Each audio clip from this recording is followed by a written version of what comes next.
بسم اللہ الرحمن الرحیم۔ السلام علیکم ورحمۃ اللہ وبرکاتہ۔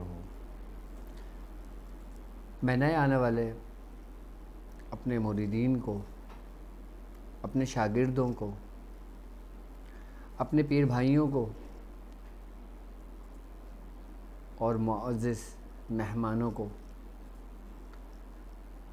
اپنے سلاسل میں، اپنے سلسلے میں، اپنے خاندان میں، حلقہ قادریہ میں، روحانی سفر میں خوش آمدید کہتا ہوں اور امید کرتا ہوں کہ آپ تمام لوگ خیریت سے ہوں گے۔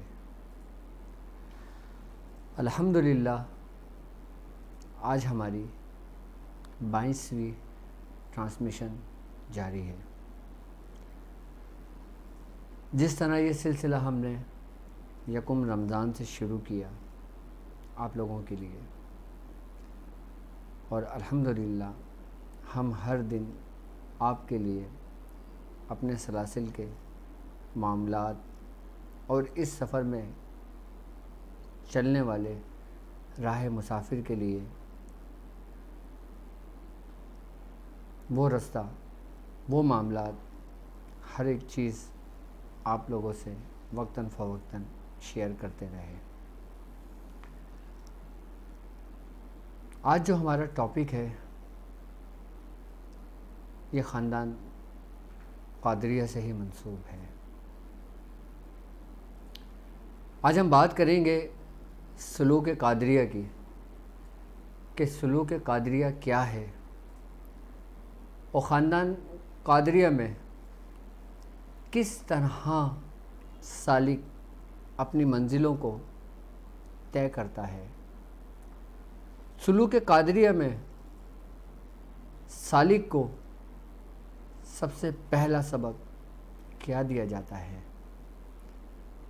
آج ہم بات کریں گے اس سلوک قادریہ کو جو میاں حضور خود اپنے مریدوں کو، اپنے شاگردوں کو، اپنی اولادوں کو یہ تعلیم کرتے رہے ہیں۔ اگر ہم بات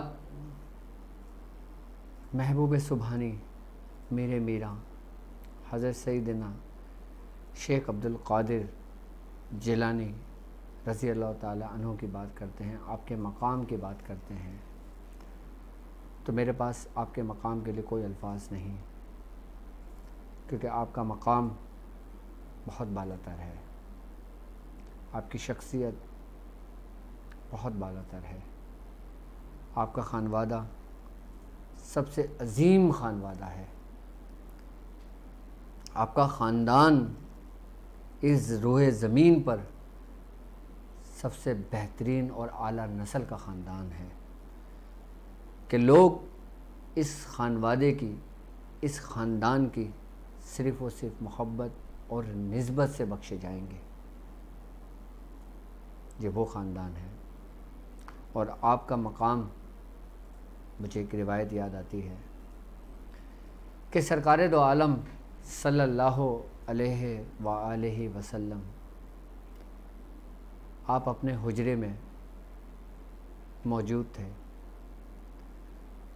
تو ایک شخص نے دستک دی اور وہ کچھ گندم کے دانے لے کر آیا آپ کے پاس۔ آپ نے وہ گندم کے دانے لے کر حضرت بی بی فاطمہ الزہرا رضی اللہ تعالی عنہ کو دیے۔ آپ نے وہ گندم کے دانے پیسنے کے بعد آپ آٹا گوندھ رہی تھی، تو آپ نے دیکھا کہ ابا جان سرکار دو عالم صلی اللہ علیہ وآلہ وسلم حسنین کریمین کے ساتھ کھیل رہے ہیں۔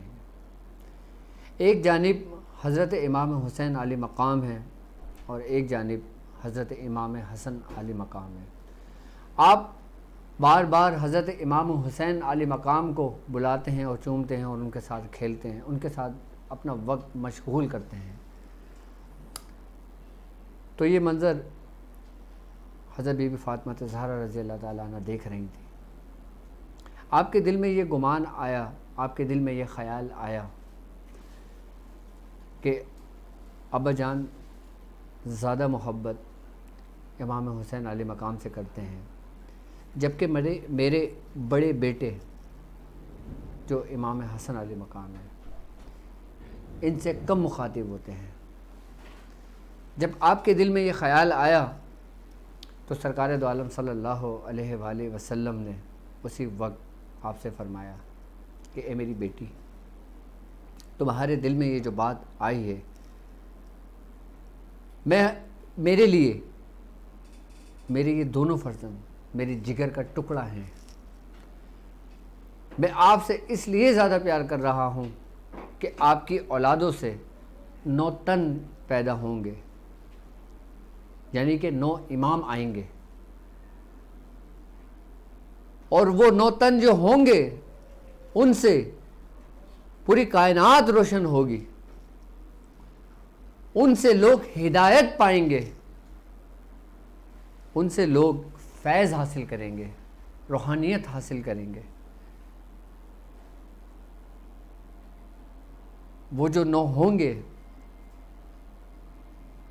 ان کے جو نام ہیں حضرت امام زین العابدین رضی اللہ تعالیٰ عنہ، حضرت امام محمد باقر رضی اللہ تعالیٰ عنہ، حضرت امام جعفر صادق رضی اللہ تعالیٰ عنہ، حضرت امام موسیٰ کاظم رضی اللہ تعالیٰ عنہ، حضرت امام علی رضا علیہ السلام، امام محمد تقی علیہ السلام، امام محمد علی علیہ السلام، امام حسن عسکری علیہ السلام، اور امام مہدی علیہ السلام.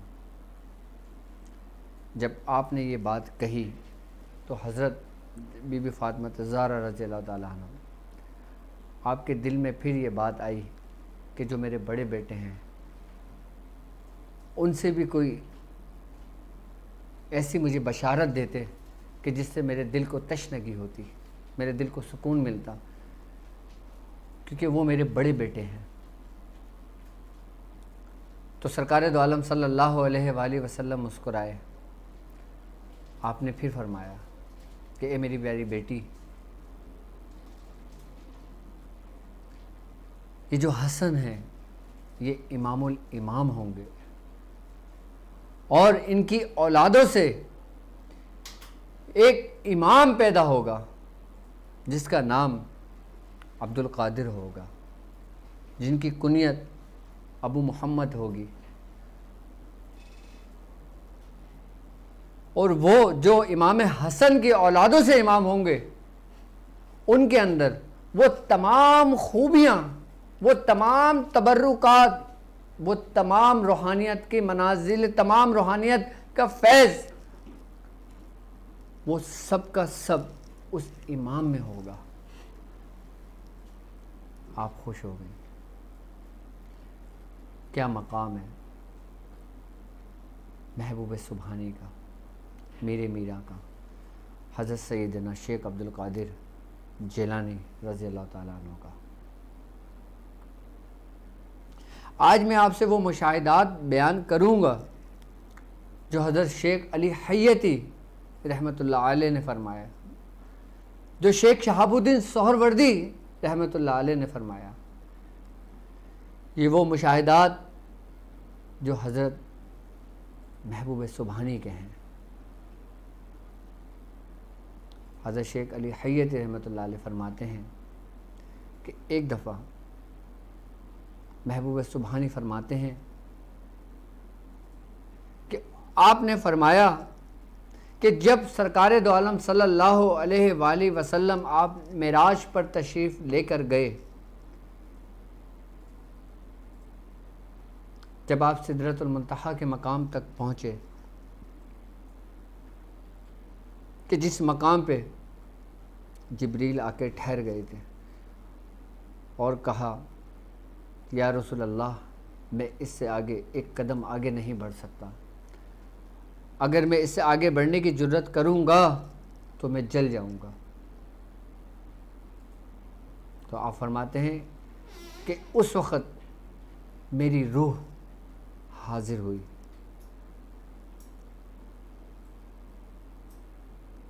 اور سرکار دو عالم صلی اللہ علیہ وآلہ وسلم کو بارگاہ الہی سے حکم ہوا کہ اے میرے محبوب، آپ ان کی پشت پر پیر رکھ کر آپ اپنے سفر کا آغاز کریں. یہ وہی سفر تھا جو سدرۃ المنتہا سے لے کر عرش عظیم تک یہ سفر چلا. تو سرکار دو عالم صلی اللہ علیہ وآلہ وسلم نے فرمایا کہ اے 14ویں کے چاند سے چہرے والے، تم کون ہو؟ تمہارا کیا نام ہے؟ تو آپ نے خاموشی اختیار کی. رب نے آپ سے کلام فرمایا کہ اے محبوب، یہ آپ کے فرزند میں سے ہوں گے. ان کا نام عبد القادر ہے.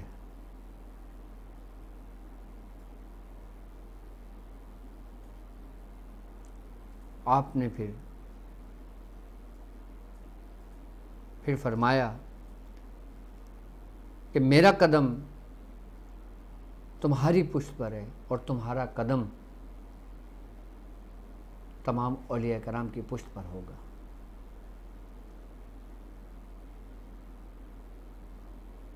یہ وہی واقعات، وہی معاملات جو کل میں نے آپ سے ڈسکس کیے تھے. ایک روایت یہ بھی ہمیں ملتی ہے کہ سرکار دو عالم صلی اللہ علیہ وآلہ وسلم نے حضرت امام حسن علیہ مقام کو امام الامام کہہ کے مخاطب کیا اور کہا کہ اے امام الامام، آپ تشریف لائیے. پھر آپ نے شہید کربلا حضرت امام حسین علیہ مقام سے مخاطب ہوئے اور کہا کہ اے امام الائمہ، آپ تشریف لائیے. تو حضرت امام حسن علیہ مقام نے فرمایا کہ نانا جان، آپ نے فرمایا کہ آپ نے مجھے امام الامام کہہ کے مخاطب کیا اور آپ نے میرے چھوٹے بھائی کو امام الائمہ کہہ کے مخاطب کیا. تو آپ نے فرمایا کہ تمہاری پوچھ سے، تمہاری اولادوں سے ایک امام آئے گا جس کا نام عبد القادر ہے، اور حضرت امام حسین علیہ مقام کی پوچھ سے آپ کی اولادوں سے 9 امام آئیں گے. پھر آپ نے سوال کیا حضرت امام حسین علیہ مقام سے کہ اے حسین، آپ مجھے یہ بتائیں کہ اگر کوئی شخص برائی کرتا ہے تمہارے ساتھ تو تم اس کے ساتھ کیسے سلوک کرو گے؟ آپ نے کہا کہ پہلے میں صبر کروں گا. پھر آپ نے کہا کہ اگر دوبارہ برائی کرتا ہے تو تم کیا کرو گے؟ پھر حضرت امام حسین علیہ مقام نے کہا میں صبر کروں گا. پھر جب تیسری دفعہ سرکار دو عالم صلی اللہ علیہ وآلہ وسلم نے فرمایا تو آپ نے کہا کہ میں انتقام لوں گا اس شخص سے جو برائی کا ارادہ رکھے گا، جو برائی کرے گا. تو سرکار دو عالم صلی اللہ علیہ وآلہ وسلم نے فرمایا کہ اے حسین، تمہاری پشت سے، تمہاری اولادوں سے جنگجو پیدا ہوں گے، بہادر پیدا ہوں گے. پھر آپ نے یہی سوال حضرت امام حسن علیہ السلام سے کیا کہ اے حسن، اگر کوئی شخص تم سے برائی کا ارادہ کرتا ہے تو تم کیا کرو گے؟ آپ نے فرمایا حضور میں صبر کروں گا. پھر آپ نے کیا کہ اگر تمہارے ساتھ کوئی برائی کا ارادہ رکھتا ہے، برائی کرتا ہے تو تم کیا کرو گے؟ آپ نے فرمایا کہ اس برائی کا بدلہ میں اس کو بھلائی کی صورت میں دوں گا. تو آپ مسکرانے لگے.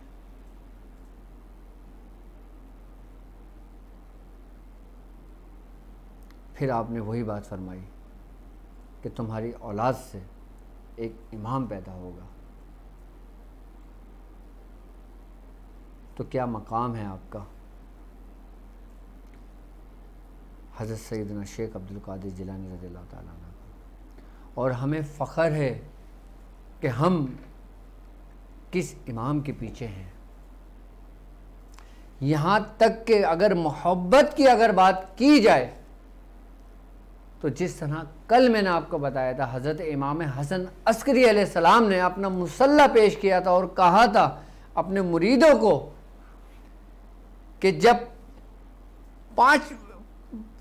500 ہجری میں یعنی کہ 5ویں صدی کے اندر جب شیخ عبد القادر آئیں تو آپ ان کو یہ میرا مسلح دینا اور ان کو میرا سلام پیش کرنا،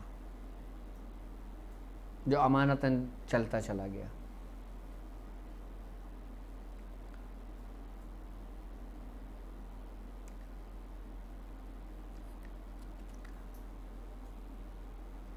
ایک دفعہ محبوب سبحانی میر میرا حضرت سیدنا شیخ عبد القادر جیلانی رضی اللہ تعالیٰ عنہ، آپ کے دل میں یہ خیال آیا کہ وہ کس امام کی تقلید کریں، تو آپ کا یہ خیال آیا اور آپ سو گئے۔ جب آپ سو گئے تو آپ نے خواب دیکھا کہ سرکار دو عالم صلی اللہ علیہ وآلہ وسلم موجود ہیں اور کچھ لوگ موجود ہیں، اور ان لوگوں میں حضرت امام احمد بن حنبل علیہ السلام، حضرت امام احمد بن حنبل رحمۃ اللہ علیہ، آپ اپنے ریشے مبارک کو پکڑے ہوئے ہیں اور سرکار دو عالم صلی اللہ علیہ وآلہ وسلم کے روبرو ہیں اور آپ سے مخاطب ہو کے کہہ رہے ہیں یا رسول اللہ آپ اپنے فرزند کو حکم دیجئے کہ وہ مجھ بوڑھے کی حمایت کرے۔ آپ نے یہ خواب دیکھا اور آپ نے یہ خواب جب دیکھا، دیکھنے کے بعد پھر آپ نے مسلک حنبلی کو آپ نے اپنایا۔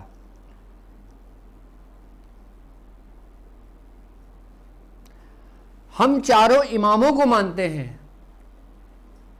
لیکن ہم تقلید جو کرتے ہیں وہ حضرت امام اعظم ابو حنیفہ رحمۃ اللہ علیہ کی کرتے ہیں۔ ہمارے اکثر و بیشتر بزرگان دین، ہمارے پیران عظام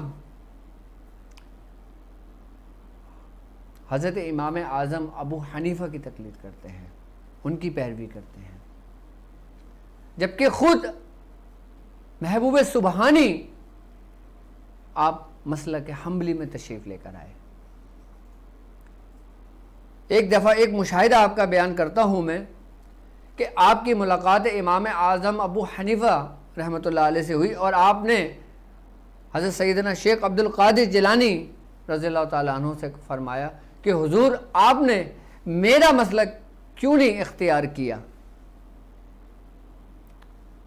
تو آپ فرماتے ہیں، آپ فرمانے لگے کہ جو حنبلی مسلک ہے اس کے کچھ لوگ قلیل رہ گئے تھے، تھوڑے رہ گئے تھے،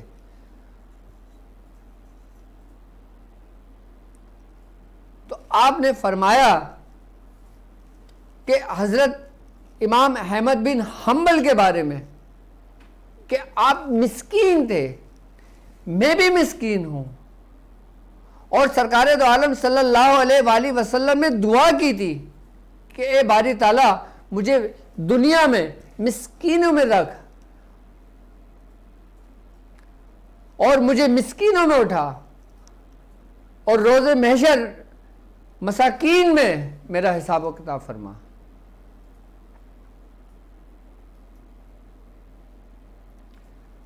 تو آپ فرماتے ہیں کہ اس لیے میں نے حنبلی مسلک کو اپنایا۔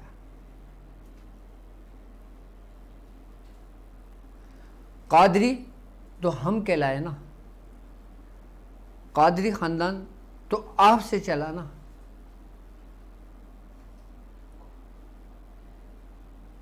لیکن اللہ رب العزت نے آپ کو بہت مقام اور بہت برکتوں سے نوازا، اپنی نعمتیں آپ کو عطا کی، اپنی دست قدرت اللہ رب العزت نے اپنی تمام کر دیں محبوب سبحانی پر، یہاں تک کہ اولیاء کرام فرماتے ہیں کہ آپ کا مقام، آپ کا مرتبہ تمام ولیوں پر ایسا ہی ہے جیسے تمام انبیاؤں پر سرکار دو عالم صلی اللہ علیہ وآلہ وسلم کا ہے۔ یعنی کہ اللہ رب العزت نے اپنے دوستوں میں آپ کو فضیلت دے دی، فوقیت دے دی، سبقت لے گئے آپ۔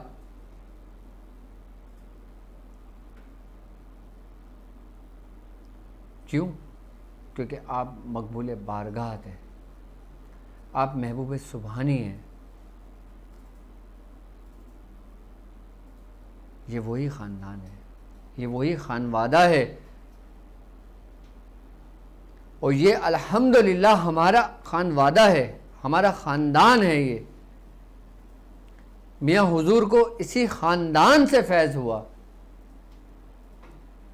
میاں حضور کو اس خاندان قادریہ سے ہی فیض ہوا۔ یہاں تک کہ میاں حضور کی تربیت حضرت خواجہ منظور حسین شاہ صاحب نے فرمائی، اور آپ نے فرمایا کہ تمہاری تربیت ابھی باقی ہے۔ آپ نے فرمایا کہ تمہارا حصہ ابھی باقی ہے، اور فرمایا کہ تمہارا مقام جو تم کو رب کی طرف سے دیا جائے گا وہ خاندان قادریہ میں ہی حصہ ہوگا۔ پھر میاں حضور کو حضرت عثمان علی شاہ صاحب سے خلافت و اجازت ہوئی، اور عثمان علی شاہ صاحب آپ سادات گھرانے سے ہیں، آپ نجیب الطرفین سادات میں سے ہیں، آپ حضرت عثمان علی شاہ صاحب۔ وہ تصرفات، وہ برکتیں اس خانوادے کی، سادات گھرانے کی، وہ میاں حضور کے نصیب میں آئیں۔ میاں حضور کا سلوک خاندان قادریہ میں مکمل ہوا۔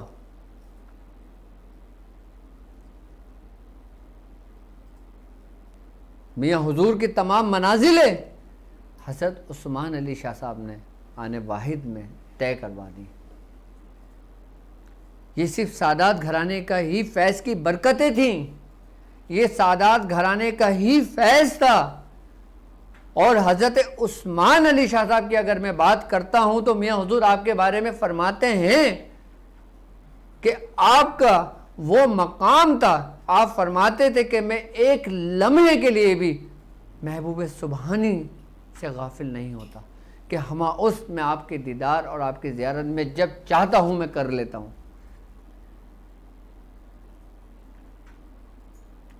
مقام غوثیت میں ہی میاں حضور کو حضرت عثمان علی شاہ رحمۃ اللہ علیہ لے کر گئے۔ یہ میں میاں حضور کے وہ مشاہدات آپ کو بتا رہا ہوں جو آج سے 22 سال پہلے میاں حضور کی زبان مبارک سے ادا ہوئے تھے۔ میاں حضور بہت راز و نیاز کی باتیں کیا کرتے تھے۔ میاں حضور کے مشاہدات میں نے باقاعدہ طور پہ اپنے پاس لکھے ہوئے ہیں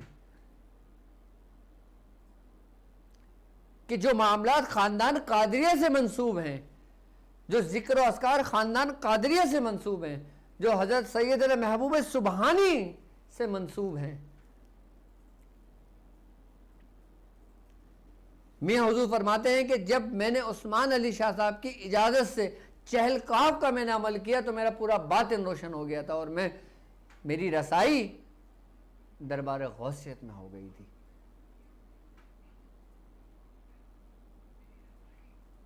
میں اپنے شیخ کے مقام اور مرتبے کو بالکل ذرا سا جانتا ہوں، اتنا نہیں جانتا، لیکن میں جو ذرا سا جانتا ہوں نا وہ میرے لیے بہت کچھ ہے، کہ شاید وہاں تک لوگوں کو پہنچنے کے لیے پوری ایک عمر چاہیے۔ جو میں ذرا سا جانتا ہوں، اس ذرا سا کے لیے، اس ذرا سا کے سفر کو طے کرنے کے لیے آپ کی پوری زندگی بھی کافی ہے. آپ اس ذرا سا کا سفر بھی آپ کو طے کرنے کے لیے ایک عمر چاہیے. کیونکہ میاں حضور اپنے مشاہدات اب بیان نہیں کرتے، اب اپنے واقعات بتاتے ہیں. واقعات ایک الگ چیز ہوتے ہیں، مشاہدات ایک الگ چیز ہوتی ہے. واقعات میاں حضور کی ذات سے ظاہر سے منسوب ہوتا ہے، مشاہدات میاں حضور کے باطن سے منسوب ہوتا ہے. کہ جب میں سیریز میاں حضور شروع کروں گا تو اس میں وہ مشاہدات آپ کے لیے انشاءاللہ تعالیٰ وقتاً فوقتاً بیان کرتا رہوں گا. اور ان مشاہدات سے ہمیں کیا فیض ہوا، ہمیں کیا نسبت ملی، ہمیں کیا فائدہ ہوا، میں وہ بھی آپ لوگوں سے بتاؤں گا. کہ میری وہ منزلیں اگر میں صدیوں میں سفر کرنا چاہوں، اگر میں پوری 100 سال کی زندگی عبادتوں میں رہوں، سجدے سے سر نہ اٹھاؤں، اور 100 سال میں روزہ رکھوں، 100 سال عبادت کروں، 100 سال کوئی گناہ نہ کروں، تو بھی شاید میں اس منزل پہ نہیں پہنچ سکتا جس منزل سے میں میاں حضور کے مشاہدات سے پہنچا.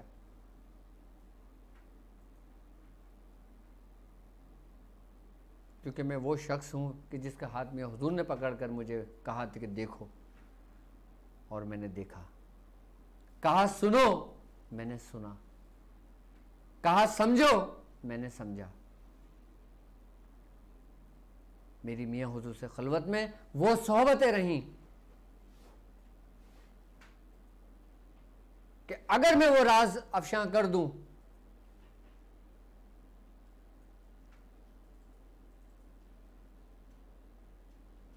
تو مجھ پہ کئی فتوے لگ جائے.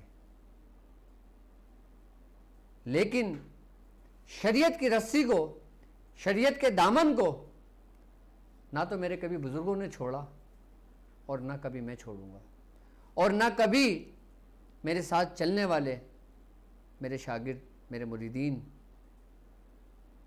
اس روحانی سفر کے وہ لوگ جو میرے ساتھ اس لشکر قریش کا حصہ ہیں، اس خانوادہ قادریہ کا حصہ ہیں، وہ بھی نہیں چھوڑیں گے. اگر میں سلوک قادریہ کی اگر میں آپ سے بات کرتا ہوں تو سلوک قادریہ، پورا سلوک قادریہ کہ جس کے بارے میں میاں حضور خود فرماتے ہیں کہ یہ 99 منزل پر مشتمل ہوتا ہے، اور اس 99 منزل کو 33 کر کے 3 حصوں میں تقسیم کر دیا گیا ہے، لوگوں کی آسانی کے لیے، لوگوں کی سہولت کے لیے. یہ ہم نے اور تم نے نہیں کیا، یہ ہمارے بزرگوں نے کیا. اس کی ابتدائی منزل جو میاں حضور نے بتائی کہ سلوک قادریہ کی، وہ ہے صلاۃ ایمانی. دوسری منزل جو بتائی وہ ہے صلاۃ عرفانی. تیسری منزل جو بتائی وہ صلاۃ احسانی. خاندان قادریہ کا پورا سلوک ان صلاۃ میں موجود ہے، اس سے ہٹ کر کچھ نہیں ہے. اگر صلاۃ ایمانی کی میں اگر بات کرتا ہوں تو صلاۃ ایمانی کے اندر 33 منزلیں ہیں اور 33 درجے ہیں. اگر میں صلاۃ عرفانی کی میں بات کرتا ہوں تو صلاۃ عرفانی میں 33 منزلیں اور 33 درجے ہیں. اور اگر میں صلاۃ احسانی کی اگر میں بات کرتا ہوں تو اس کے 33 منزل اور 33 درجے ہیں. اب ہمیں پتہ یہ ہونا چاہیے کہ صلاۃ ایمانی کیا ہے، صلاۃ عرفانی کیا ہے، اور صلاۃ احسانی کیا ہے. صلاۃ ایمانی شریعت ہے. اس کے بغیر خاندان قادریہ کے اندر، تمام خانوادوں کے اندر، تمام سلاسل کے اندر، اس کے بغیر، صلاۃ ایمانی کے بغیر کسی کا بھی سلوک شروع نہیں ہوتا. جب تک وہ شریعت کو نہ سمجھے، شریعت کے دامن کو نہ تھامے، شریعت کو نہ پکڑے، اس کا سلوک شروع ہی نہیں ہوتا. اور جو آج کل کے لوگ جو مجذوب بن جاتے ہیں، جو ملامتی بن جاتے ہیں، اور جو شریعت کے دامن کو چھوڑ دیتے ہیں، جو شریعت کو ترک کر دیتے ہیں، وہ سلوک کی خوشبو کو بھی نہیں پہچان سکتے. ہر مجذوب، ہر ملامتی، ہر مرید اگر آپ اس کی ابتدائی حال اگر دیکھو نا تو اس نے شریعت سے ہی اپنے سفر کا آغاز کیا. جب تک اس کا آغاز شریعت سے نہیں ہوگا وہ کبھی بھی سالک نہیں بن سکتا. جس نے سفر ہی شروع نہ کیا ہو اور وہ اپنے آپ کو مجذوب کہے, اپنے آپ کو ملامتی کہے, تو وہ نہ تو مجذوب ہے نہ تو وہ ملامتی ہے.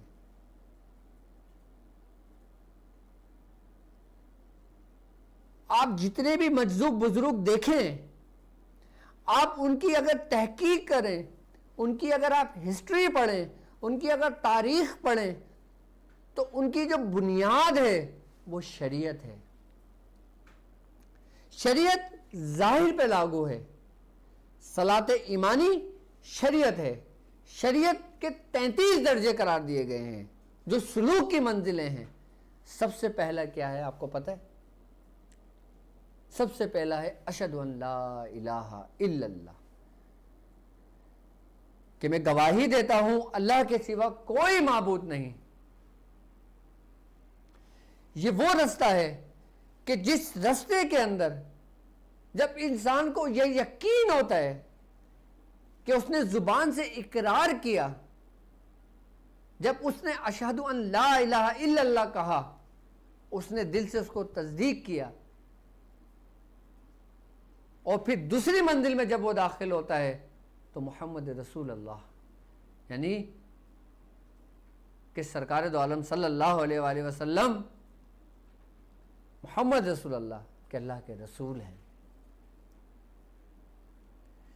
یہاں سے اس کلمے سے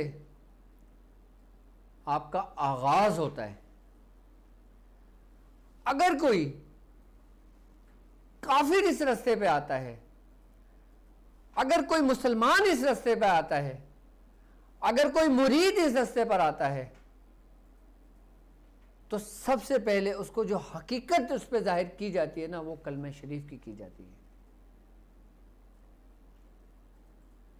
جب وہ تیسرے درجے میں آتا ہے تو تیسرے درجے میں اس کو حکم کیا ہوتا ہے کہ اللہ تعالیٰ سورہ بقرہ میں شروع کی 3 آیتوں میں ہی پورا قادری سلوک طے کروا دیا, لیکن ہم اس سے غافل ہیں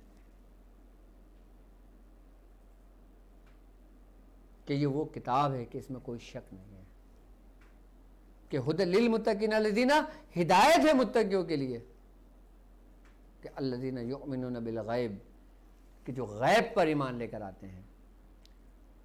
یعنی کہ آپ نے کلمہ تو پڑھ لیا, کلمہ پڑھنے سے کیا آپ مسلمان ہو گئے؟ اب آپ نے ایمان لانا ہے. کس پر؟ غیب پر, جو بنا دیکھے اپنے رب کو ایمان لائے اور نماز قائم کی. سب سے پہلا حکم ہی تمہیں نماز کا دیا جا رہا ہے, تمہیں صلاۃ ایمانی کا تمہیں حکم دیا جا رہا ہے. یہیں سے تمہارے سلوک کا آغاز ہوگا. یہ سب شریعت چل رہی ہے ابھی. اور اللہ رب العزت پھر اس آیت میں کہتے ہیں اور ہم جو تمہیں رزق دیتے ہیں تم اس میں ہماری راہ میں خرچ کرتے ہو. یہاں پہ آپ کا پورا سلوک مکمل ہو جاتا ہے. کیسے؟ آپ نے کلمہ بھی پڑھ لیا, آپ ایمان بھی لے آئے, آپ نے غیب پر بھی ایمان لے آئے, انبیاء کرام پر بھی ایمان لے آئے, آسمانی کتابوں پر بھی ایمان لے آئے, اللہ کے ولیوں پر بھی ایمان لے آئے. اس کے بعد آپ نے کیا کرنا ہے آپ کو پتہ ہے؟ پھر ایک ایسی منزل ہے کہ جس کے بغیر آپ آگے نہیں بڑھ سکتے, ورنہ آپ ان تینوں پہ سٹاپ ہو جاؤ گے. آپ سے کلمہ پڑھو گے, آپ ایمان رکھو گے, اس سے آگے نہیں بڑھو گے اس وقت تک جب تک تیسری منزل آپ نہیں پالو گے. وہ تیسری منزل پتہ ہے کیا ہے آپ کو؟ وہ ہے یقین. کیونکہ میاں حضور فرماتے ہیں کہ پورا سلوک صرف 2 باتوں پر ہے, ایک دلیل اور دوسرا یقین. جب دلیل کو تم ختم کر دو گے اپنے اندر سے تو تم یقین کی منزل میں داخل ہو جاؤ گے, اور جب تم یقین کی منزل میں داخل ہو جاؤ گے تو تم پھر تیسرے سے چوتھے درجے میں آ جاؤ گے.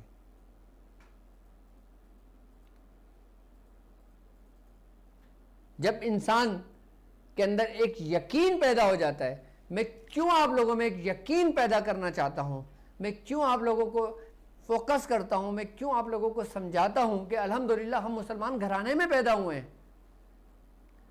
ہم پیدائشی مسلمان ہیں، ہمیں فخر ہے اس بات پر کہ ہم مسلمان گھرانے میں پیدا ہوئے، ہمیں فخر ہے اس بات پر کہ ہم کس کے امتی ہیں، کہ ہم کس نبی کے پیروکاروں میں سے ہیں، ہم کس اماموں کے سائے کے نیچے ہیں، ہمیں فخر ہے اس بات پر۔ لیکن ہمارا جو یقین ہے جب تک یہ کامل نہیں ہوتا تو ہم چوتھی منزل میں داخل نہیں ہوتے، اور جب ہم چوتھی منزل میں جب داخل ہوں گے نا، جب ہم یقین پہ پختگی ہمیں مل جائے گی، پھر جب واقیم الصلاۃ، پھر جب ہم نماز کو قائم کریں گے نا، پھر وہی نماز تمہارے لیے معراج ہو جائے گی۔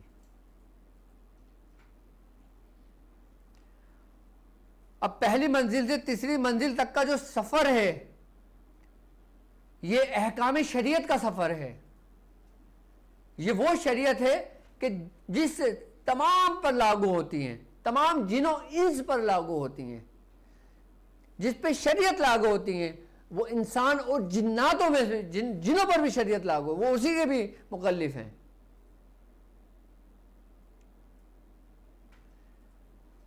اور احکام الہی کیا ہیں؟ جو ہمیں رب کی طرف سے حکم دیا گیا ہے۔ ہمیں کیسے پتہ چلے گا کہ ہمارے رب نے ہمارے لیے کیا حکم دیا ہے؟ یہ وہ کتاب ہے کہ جس میں کوئی شک نہیں ہے، یعنی کہ قرآن مجید، قرآن پاک، کہ جس میں باقاعدہ تمہیں حکم دیا گیا ہے۔ اور جب ہم شریعت کو مضبوطی سے تھام لیتے ہیں، ہم شریعت کو اپنا لیتے ہیں، جب ہم شریعت کے راستے پر چلتے ہیں، جس دن ہمیں یہ یقین ہو جاتا ہے کہ ہم نے جو سفر شروع کیا ہے یہ ہمارے بزرگوں کا سفر ہے، یہ اماموں کا سفر ہے، یہ انبیاء کرام کا سفر ہے، ان کا راستہ ہے یہ، جس دن ہمارے اندر یہ یقین پیدا ہو جاتا ہے، اس دن پھر ہم چوتھی منزل میں داخل ہو جاتے ہیں۔ اور جب ہم چوتھی منزل میں جب داخل ہوتے ہیں نا، پھر ہمیں سبق دیا جاتا ہے، پھر ہمیں ذکر و اذکار تعلیم کیے جاتے ہیں۔ ابھی ہم ان 3 منزلوں سے ہی نہیں نکل رہے اور ہم سمجھ رہے ہیں کہ ہم سلوک طے کر رہے ہیں، ہم ان منزلوں سے ہی نہیں نکلے، ابھی تو صلاۃ عرفانی کی منزلیں باقی ہیں، ابھی تو صلاۃ احسانی کی منزلیں باقی ہیں۔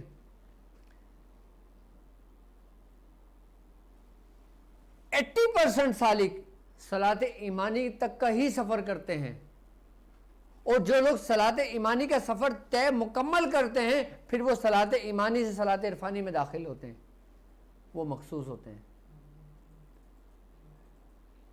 کیوں بزرگان دین کی زندگیاں گزر جاتی تھی؟ کیوں بزرگان دین 20 سال 30 سال 40 سال جنگلوں میں گزار دیا کرتے تھے؟ کیوں غاروں کے اندر رہا کرتے تھے؟ کیوں اپنے آپ سے گوشہ نشینی اختیار کر لیا کرتے تھے؟ وہ اپنی منزلیں طے کر رہے ہوتے تھے۔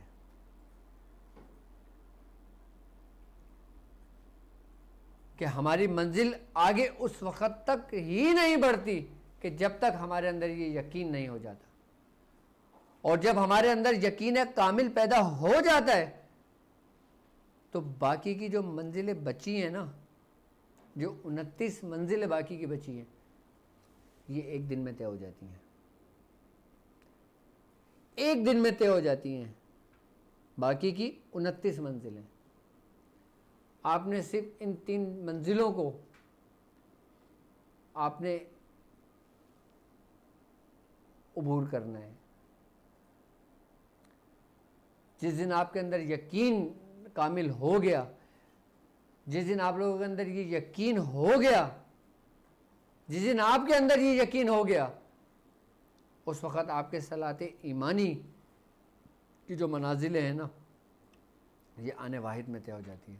میں کیوں کہہ رہا ہوں کہ آپ سے کہ جب یہ 4 منزلیں آپ طے کر لیتے ہیں تو 29 منزلیں آپ کی ایک لمحے میں طے ہو جاتی ہیں۔ اس کی وجہ پتہ ہے کیا ہے؟ اس کی وجہ یہ ہے کہ جب یقین پیدا ہوتا ہے نا، یقین ہمارے اندر اس وقت پیدا ہوتا ہے کہ جب ہم کسی سے محبت رکھتے ہیں، جب ہمارے اندر محبت کا بیج بویا جاتا ہے۔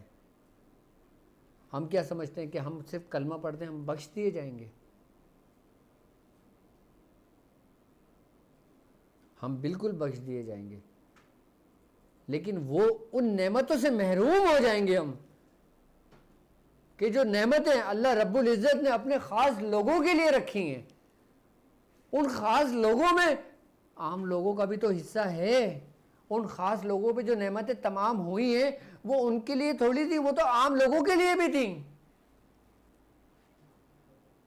کہ محبوب سبحانی نے تو اپنا سینہ کھول دیا تھا اپنے مریدوں کے لیے، کہ محبوب سبحانی نے تو اپنا سینہ کشادہ کر دیا تھا اپنے مریدوں کے لیے، اپنی نعمتوں کے در کھول دیے تھے آپ نے۔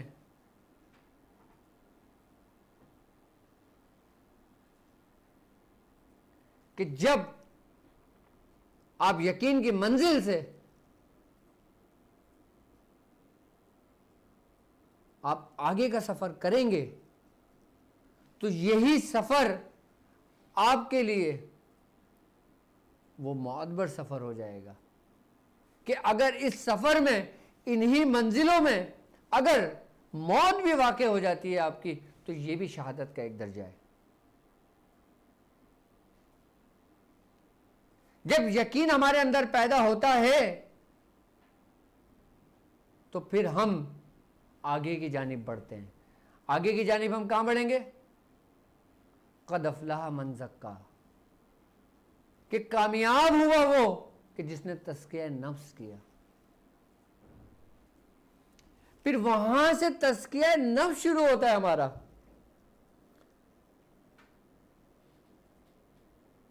جب ہمارے اندر یہ یقین ہو جاتا ہے پھر اس کے بعد جب تزکیہ نفس کی جب منزل شروع ہوتی ہے تو نفس امارہ تو مر جاتا ہے اسی وقت کہ جب ہمارے اندر یقین پیدا ہو جاتا ہے۔ نفس امارہ کیا؟ نفس کی مختلف حالتیں ہیں۔ نفس تو ایک ہی، نفس کی حالتیں ہیں مختلف، کہ نفس امارہ کہہ کے پکارا گیا، نفس لوامہ کہہ کے پکارا گیا، نفس مطمئنہ کہہ کے پکارا گیا قرآن میں باقاعدہ طور پر۔ قرآن کو ہم سمجھے تو صحیح کہ قرآن کہہ کیا رہا ہے۔ قرآن صرف ثواب کے لیے نہیں ہے، ثواب کے لیے تو ہم نے اور تم نے بنایا ہے۔ قرآن تو ہماری ہدایتوں کے لیے ہے، ہماری رہنمائی کے لیے ہے۔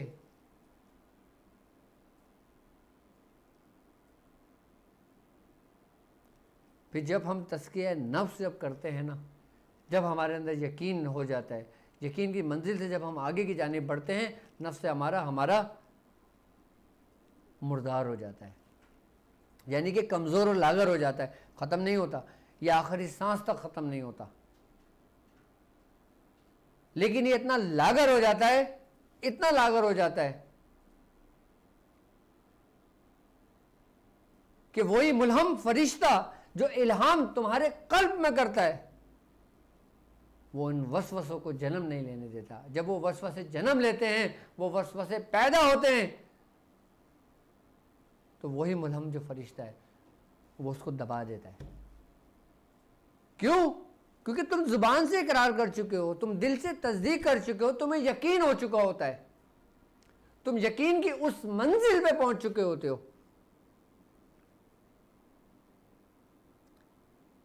شیطان پھر تمہارا دشمن بنتا ہے، اس سے پہلے تمہارا دشمن نہیں ہے شیطان۔ اللہ رب العزت کیا کہتا ہے کہ اے ابن آدم، ہم نے تم سے نہ کہا تھا کہ شیطان کو نہ پوجنا، وہ تمہارا کھلم کھلا دشمن ہے، لیکن میرے دوستوں پر اس کا کوئی زور نہیں چلتا۔ کیوں نہیں چلتا؟ وہ اس وجہ سے کہ اس کے دوستوں کو اس کو یقین کامل ہوتا ہے اس پر، اس کے دوستوں کو اس کے دوستوں پر یقین کامل ہوتا ہے، اس کے دوستوں کو اس کے دوستوں پر یقین کامل ہوتا ہے، اس لیے شیطان کا وار نہیں چلتا اس کے اوپر۔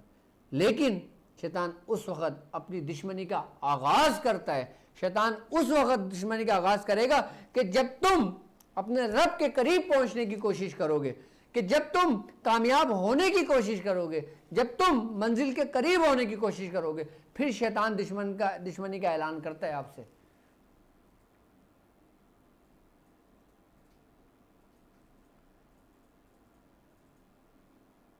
وہ اس وقت تک دور ہی رہتا ہے کہ جب تک وہ کسی انسان کو کامیاب ہوتے ہوئے نہیں دیکھتا۔ شیطان اولیاء کرام کا دشمن ہے، شیطان ولیوں کا دشمن ہے، شیطان انبیاء کرام کا دشمن رہا ہے، شیطان نبیوں کا دشمن رہا ہے، شیطان ابن آدم کا دشمن رہا ہے۔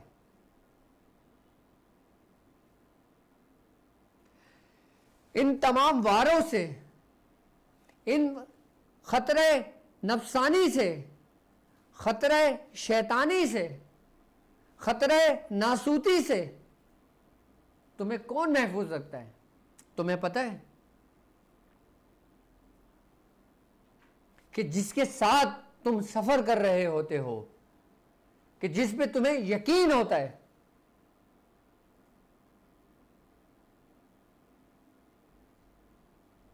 صلاۃ ایمانی کی جو منزلیں ہیں یہ عالم ناسوت کی منزلیں ہیں یہ، اور شریعت عالم ناسوت پہ ہی لاگو ہے،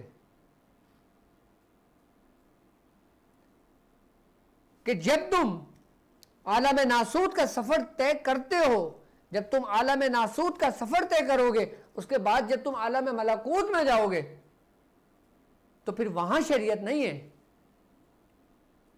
پھر وہاں سے طریقت کا آغاز ہوتا ہے، پھر طریقت کا سفر شروع ہوتا ہے۔ اور طریقت کا سفر کیا ہے؟ طریقت کا آغاز کیا ہے؟ جب تم اپنے شیخ کے ساتھ صلاۃ ایمانی کی منزلیں طے کرتے ہوئے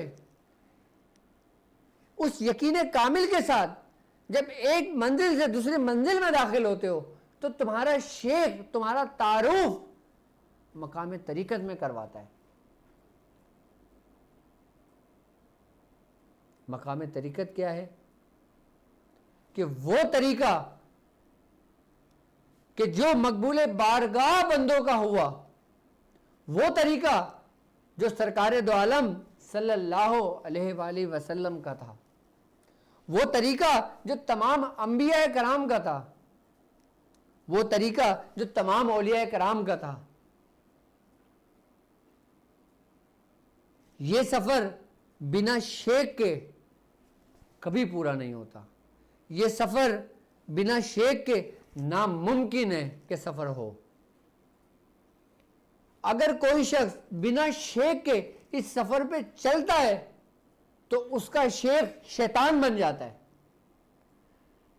پھر شیطان اس کو اس سفر پہ لے کے تو آتا ہے لیکن اس کو گمراہ کر دیتا ہے، اپنی طرف لے جاتا ہے، کیونکہ اس کو وہ خود ایسی چیزیں دکھانا شروع کر دیتا ہے، ایسے معاملات کو دکھانا شروع کر دیتا ہے کہ جس سے اس کے اندر یہ پیدا ہوتا ہے کہ وہ تو اتنا کامل ولی ہو گیا کہ معاذ اللہ، کہ پھر وہ کوئی نہ کوئی دعویٰ کر بیٹھتا ہے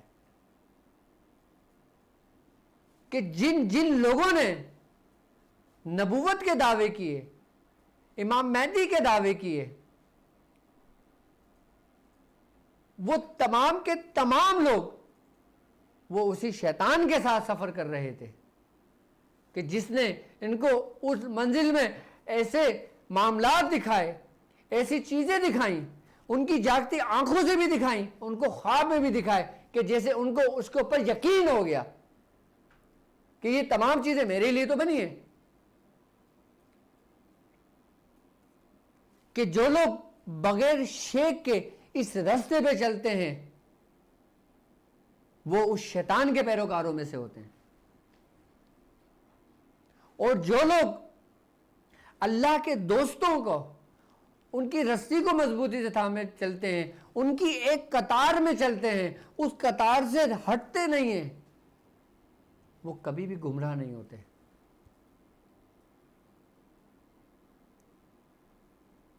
جنگل کے اندر جانور تک ایک قطار میں ہو کر چلتے ہیں، سب ایک جھنڈ بنا کے چلتے ہیں، تو جو شیر ہوتے ہیں وہ ان پہ حملہ نہیں کر پاتے، اور جو سنگل چل رہا ہوتا ہے شیر اس پہ حملہ کر کے اس کو کھا جاتا ہے۔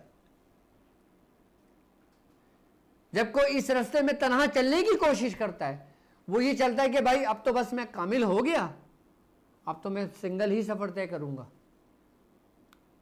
وہ چاہے کتنا ہی کامل کیوں نہ ہو گیا وہ گمراہ ہو جاتا ہے۔ یہ وہ واحد سفر ہے کہ جس کے بارے میں خود سرکار دو عالم صلی اللہ علیہ وآلہ وسلم نے فرمایا کہ تم جس راستے کا انتخاب کرو پہلے اس کا رفیق تلاش کر لو۔ تو تمہیں رفیق تلاش کرنے کا حکم کس نے دیا؟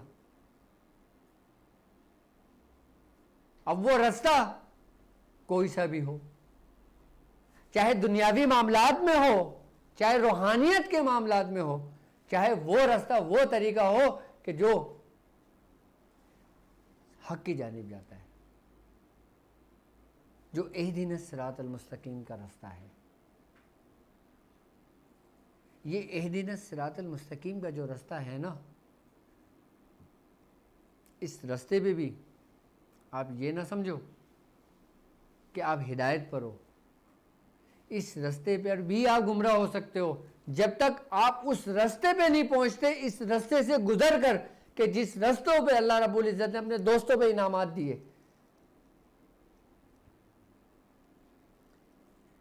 یعنی کہ اس اہدنا الصراط المستقیم سے ہی تم چلو گے، اسی راستے پہ، یہ آپ کی بنیاد ہے اہدنا الصراط المستقیم، آپ اسی راستے پہ چلو گے۔ لیکن اگر تنہا چلو گے نا تو جگہ جگہ خطرہ ہے۔ اگر تمہارا کوئی رفیق نہیں ہے تو تمہارا رفیق شیطان بن جائے گا، اور جب تمہارا رفیق شیطان بن جائے گا تو تمہیں وہ اہدنا الصراط المستقیم سے تمہیں گمراہی کی طرف بھٹکا دے گا۔ اور جب اہدنا الصراط المستقیم پہ تم نے اپنے رفیق کا دامن پکڑا ہوا ہوگا، اپنے مرشد کا دامن پکڑا ہوا ہوگا، تو وہ تمہیں گمراہ نہیں ہونے دے گا، تمہیں اس رستے پہ ملا دے گا۔ یعنی کہ یہ رستہ آگے جا کے ان رستوں میں ملتا ہے کہ جن رستوں پہ اللہ رب العزت نے اپنی نعمتیں تمام کی۔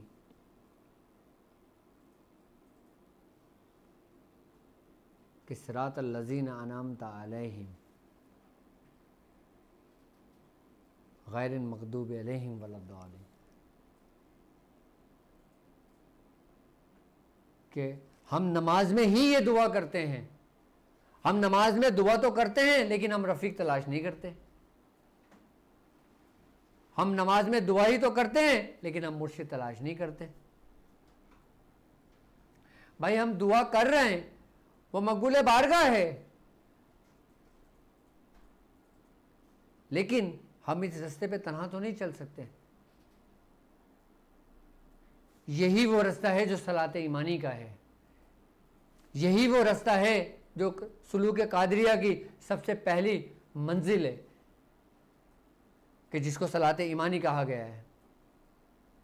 یہی وہ 33 درجے ہیں، یہی وہ 33 منازلیں ہیں کہ جب صلاۃ ایمانی میں آپ اس کو مکمل اپنے شیخ کی صحبت میں کرتے ہیں، اپنے شیخ کے ساتھ کرتے ہیں، اپنے شیخ کے دامن سے وابستہ ہو کر کرتے ہیں، اور محبوب سبحانی کے جھنڈے کے نیچے کرتے ہیں، تو گمراہی کا کوئی بھی چانس نہیں ہے آپ کا۔ لوگ کہتے ہیں نا کہ بدعت کرتے ہیں، لوگ کہتے ہیں نا غیر اللہ سے مانگتے ہیں، لوگ کہتے ہیں نا شرک کرتے ہیں، لوگ کہتے ہیں نا کہ اللہ سے مانگو۔ بے شک ہم اللہ ہی سے مانگتے ہیں،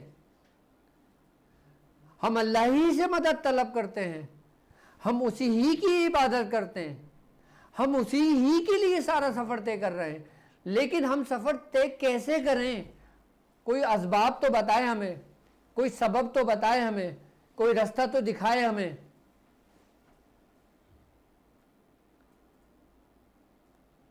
ہم اللہ ہی سے تو مدد طلب کر رہے ہیں، ہم نے بنیاد ہی اللہ ہی سے تو کی ہے، ہم نے گواہی کہ نہیں کوئی معبود سوا اللہ کے. ہم نے سب سے پہلی گواہی یہ دی اپنے رب کے لیے کہ اس کے سوا کوئی عبادت کے لائق نہیں. تو ہم پہ شرک کیسے کر سکتے ہیں؟ اپنے شیخ سے مانگنا کیا شرک ہوتا ہے؟ آپ شیخ سے کیا کہتے ہو کہ شیخ مجھے یہ دے دو، کہ شیخ مجھے وہ دے دو، کہ شیخ مجھے یہ کر دو، شیخ میرا وہ کام کر دو. یہ آپ کے اندر ایک جو وائرس ہے نا، کہ جس کے اندر آپ کے دماغ کو خالی کر دیا ہے، اور یہ وہ وائرس ہے کہ جس کا کوئی علاج نہیں ہے، کیونکہ یہ وائرس شیطانی وائرس ہے جو اس نے پیدا تمہارے دماغوں کے اندر کیا ہے. میرا مقصد اس وائرس کے خاتمے کا ہے.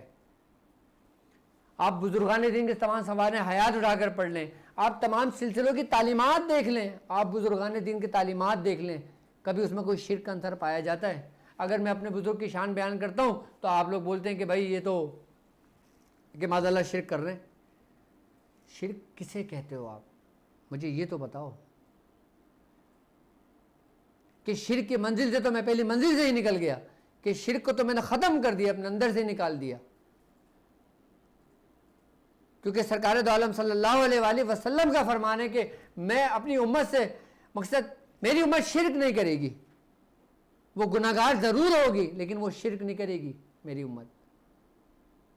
یہ شرک کے فتوے تو یہ وہی وائرس کا کام ہے جو ہمارے دماغوں میں ہے. ہماری پہلی منزل ہی ہمارے رب سے شروع ہوئی ہے، اس کے نام سے شروع ہوئی ہے کہ جس کا اس نے ہمیں حکم دیا ہے کہ جو پیغام اس کے محبوب کے ذریعے ہم تک پہنچا ہے، ہم نے اس کی رسی کو مضبوطی سے تھاما ہے، ہم نے شریعت کے پیروکار ہوئے ہیں،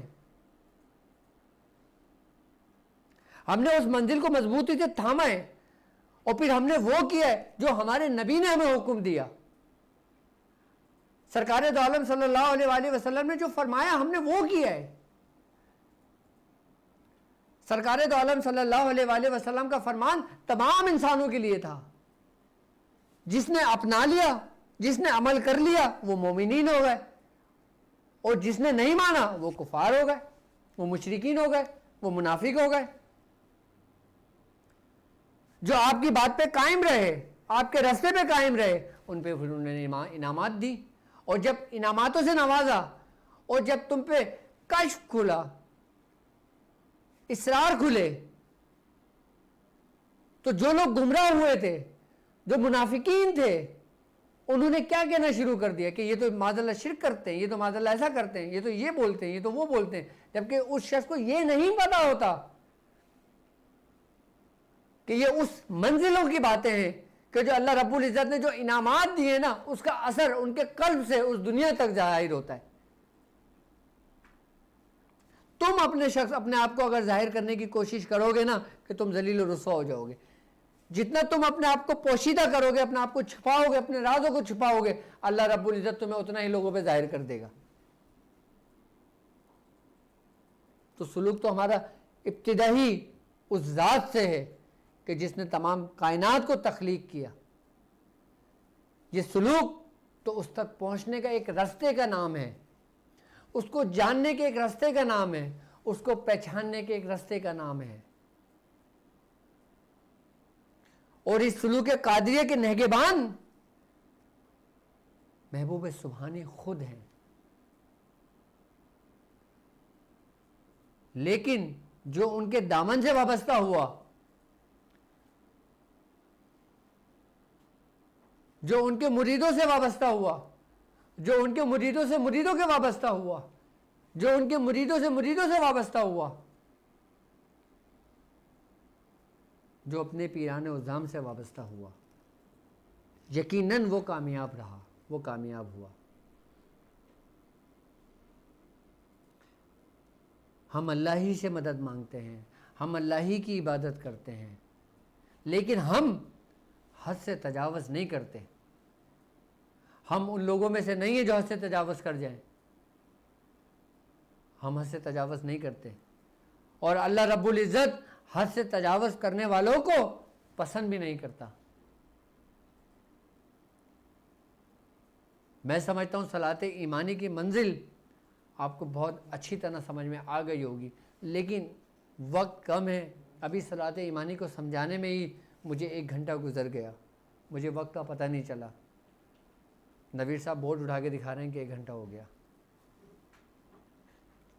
لیکن اس سلوک کو پورا بیان کرنے کے لیے مجھے مختلف آپ لوگوں کے لیے ایپیسوڈ بنانے پڑیں گے، آپ لوگوں کو سمجھانے کے لیے مزید مجھے اپنا وقت دینا پڑے گا آپ لوگوں کے لیے۔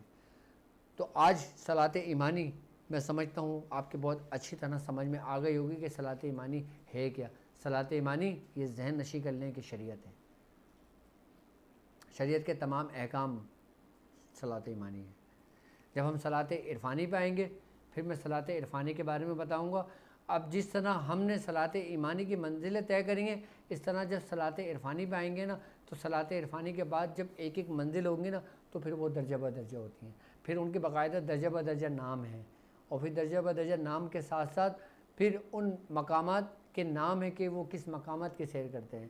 شریعت کے اندر کون کون سے مقامات ہیں، میں وہ مقامات بھی میرے پاس لکھے ہوئے ہیں، اور ان مقامات پہ جن جن تجلیوں کو ظہور ہوتا ہے جو اسماء الہی سے منسوب ہے، پھر میں ان تجلیوں کا بھی ذکر کروں گا، اور پھر اس اسماء الہی کا بھی ذکر کروں گا، اور پھر میں ان صفات کا بھی ذکر کروں گا جو رب کی حقیقی صفات اس میں موجود ہیں۔ اور پھر میں ان صلاۃ ایمانی کو مزید اگر میں چاہوں تو صلاۃ ایمانی کو سمجھانے کے لیے ابھی میں سمجھتا ہوں 1 گھنٹے کے اندر آپ کو صلاۃ ایمانی سمجھ تو آ گئی ہوگی کہ صلاۃ ایمانی ہے کیا، لیکن ابھی مزید اس کو سمجھانے کی ضرورت ہے تاکہ ہمارے دماغ سے وہ وائرس نکلے جس نے ہمارے اندر ایک خلل پیدا کیا ہوا ہے۔ اس صلاۃ ایمانی کے اگر آپ چاہتے ہیں کہ آپ اس منزل کے سلوک کے راستے پہ چلیں، اور جو ہمارا سفر، ہمارا ایک لشکر جو سفر کر رہا ہے، ہمارا جو ایک روحانی سفر چل رہا ہے، سفر کی بنیاد ہی ہماری صلاۃ ایمانی ہے۔ حلقہ قادریہ کی اگر میں بات کرتا ہوں، سلوک قادریہ کی اگر میں بات کرتا ہوں تو شریعت ہی اس کا پہلا زینہ ہے، شریعت ہی اس کی پہلی راہ ہے، شریعت ہی اس کا پہلا مقام ہے۔ اب مجھے اجازت آپ کے مسائل اور ان کے حل کے لیے آپ ہمیں لائیو کال بھی کر سکتے ہیں، اور لائیو کال کے ساتھ آپ ہماری ویب سائٹ www.drabdulwadishazli.com پہ بھی ہمیں جوائن کر سکتے ہیں، آپ ہمیں وہاں بھی لائیو دیکھ سکتے ہیں۔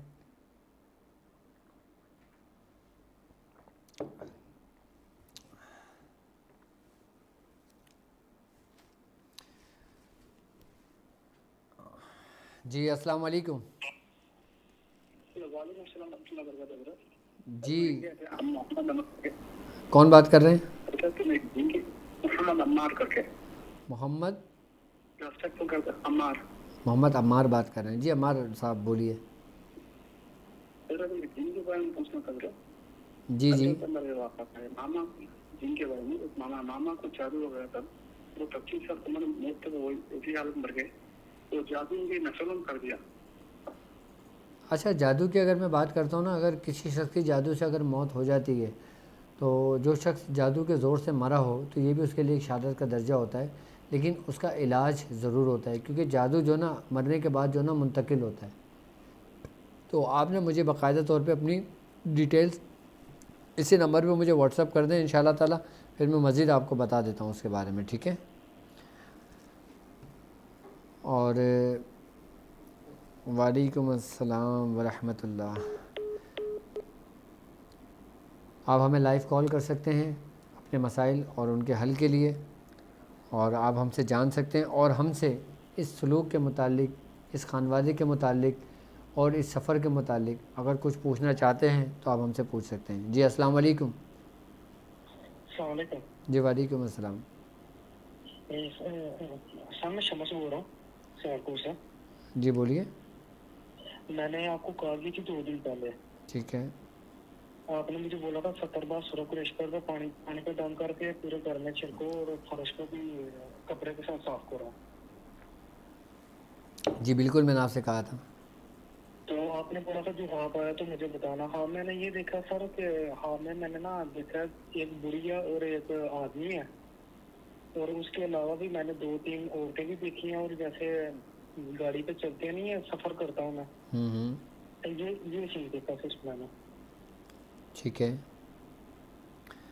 اچھا آپ نے صرف پانی کا استعمال کیا تھا؟